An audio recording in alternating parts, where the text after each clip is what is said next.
अस्सलाम वालेकुम। मैं Sameer sir Zohan educational and social foundation का सदर और ज़ोहान नॉलेज हब की जानिब से मैं तमाम ही उन बच्चों को मुबारकबाद पेश करता हूँ जिन्होंने आज बखूबी बहुत अच्छा रिज़ल्ट 12वीं में पेश किया।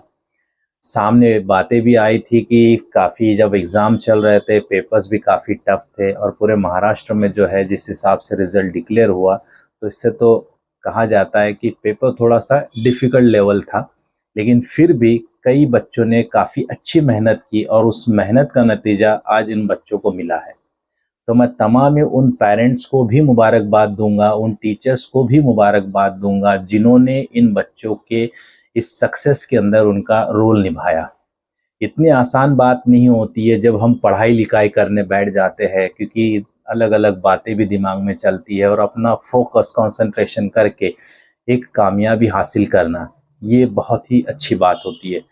मैं तमाम ही उन बच्चों को फिर से एक बार मुबारकबाद पेश करता हूँ और साथ ही में एक और बात भी कहूँगा, क्योंकि अब ये आपका जो पढ़ाव 12वीं तक था वो कंप्लीट हो गया। अब आपकी रियल लाइफ के अंदर आप जाने वाले हो, तो रियल लाइफ की तैयारी शुरू करो।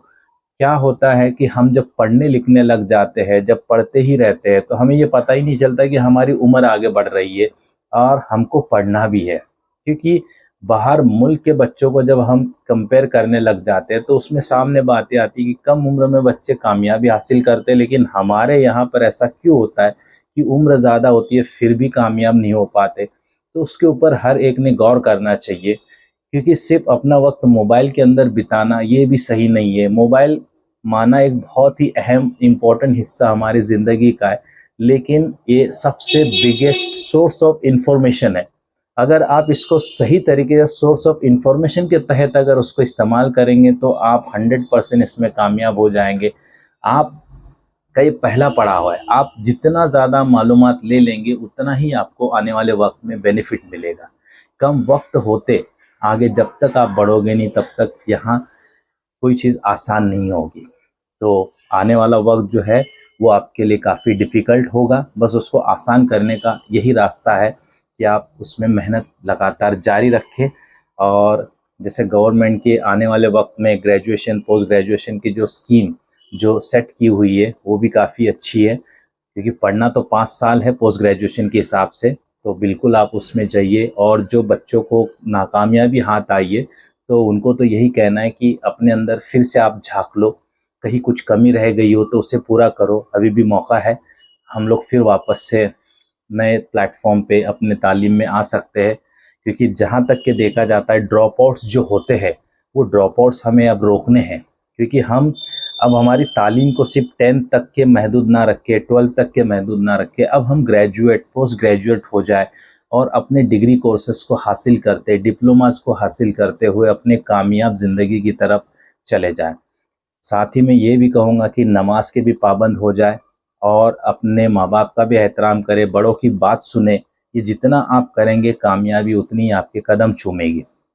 यहाँ पर और भी कई ऐसी बातें होती है जो आप खुद ही समझ जाओगे। बस कहना यही है, किताबें पढ़िए, अलग-अलग नॉवेल्स पढ़िए, ड्रामास पढ़िए, अपनी ढेर सारी किताबें अवेलेबल है।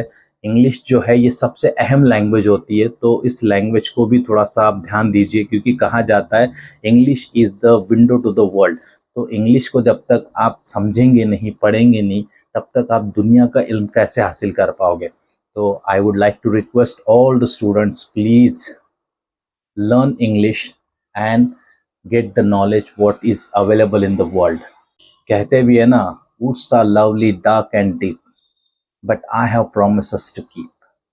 Woods are lovely, dark and deep, but I have promises to keep. Miles to go before I sleep and miles to go before I sleep. याद रखिए, जिंदगी हमारी चलती है और सफ़र लंबा है, तो उसे हासिल करने के लिए हमें जागते रहना होगा और कुछ कामयाबी जब तक हाथ ना आए, तब तक हमें रुकना नहीं।